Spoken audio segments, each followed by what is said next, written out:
The Zelda games have some amazing boss fights that almost every fan will remember for life. However, the new DLC for Zelda Breath of the Wild changed it all. This game has a completely new boss that blew my mind, and today we're going to completely analyze it and see why this boss is so amazing. Oh yeah, spoilers.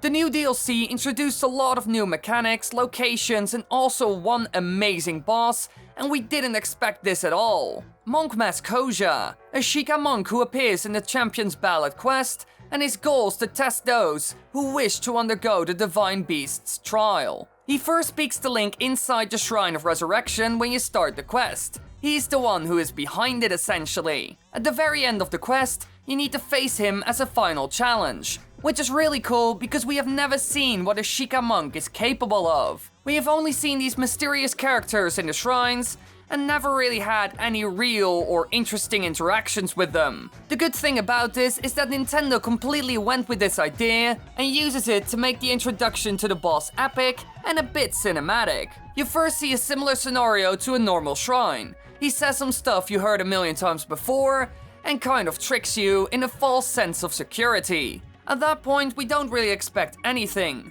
However, as soon as he starts moving, which nobody would expect, the scenario starts to change, and we are caught off guard. He then does a bit of a menacing pose, which creates a cool dark setting, and you get teleported to a floating arena. And especially the look that he gives you right before the fight gives you a real game on feeling, which makes you excited for the fight. This boss boasts a wide array of tactics that he may use in his fight against you. He has more phases than any normal boss in the series. The only one who could match him when it comes to this is Ganondorf.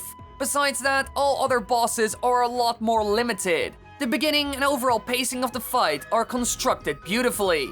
At the start, he will magically teleport and strike Link from above with his sword, or he may use a bow and shoot at Link from the air, just like a Yiga foot soldier. However, he can use fire arrows, ice arrows, and shock arrows to strike you. So it's a similar concept, but this time around with stronger weapons. It's fitting for the boss and gives you a good amount of time to warm up and get mentally ready while still being challenged. Luckily enough, he still throws in a new ability here and there, like the zigzag dash move that you have to perfectly dodge. After his health has been reduced by 25%, he will retreat, and this is the moment where he will throw new, more challenging tactics at you. He starts off by splitting himself into 9 copies. Each of these can damage Link, though only one of them can sustain more than one hit. In order to advance, Link must find the correct copy and attack him, but they will all work together to attack Link until they are destroyed. But of course, as soon as all the clones are defeated, he will spawn a new set of them. This phase is the entire reason why there's a bit of a warm-up round at the start. All of a sudden, you get 9 times the trouble, and you have to deal with it. If it started out with this, then you would be overrun for sure, since you're not ready for it. However, because you had a warm-up with one of them, you got the time to get ready for the next step. And besides that, it also gives you a bit of a false sense of security, because the first phase is a lot easier than the second. You need to really focus because you will get attacked from literally every direction possible, with both ranged and melee attacks. This quest was a final challenge for the player and certainly delivered on that. It's hard, disorientating, and requires all your skills. I also have to mention that the AI in this fight is amazing. We already knew that enemies could be quite clever and could come up with their own little plans. Just look at the bokoblins. They light their wooden weapons on fire to increase their damage, or throw explosive barrels at you to kill you. But with this boss, they really showed off that they could make AI extremely surprising and also work together as a team. Now once health has been reduced to half, he will retreat again and magically enlarge himself while flying in the air. At this stage, he can use charged laser attacks to strike, and if you deflect one of those lasers back, he will be temporarily stunned, allowing you to attack. He may also summon a series of 8 metallic spiky balls and will cast those balls at you. Afterwards, he will begin charging a lightning storm, which will strike each of the metallic balls. Much like with Thunderblight Ganon's metallic spikes, you can use magnesis to direct one of the metallic balls near him, causing him to be struck by his own lightning. And besides this, he has a ton of other attacks like tilting the stage, summoning tornadoes that will chase you, and more. At some point, you can ground him and he will summon 2 miniature copies of himself, which will attack Link in a similar manner to the second phase of the fight. So overall, he uses a lot of old tactics seen in other enemies and boss fights, throws them all together, and increases the difficulty. Now you fight him after you did all the other divine beasts, so you have seen these tactics before. However, not in one boss fight and turned up to 11.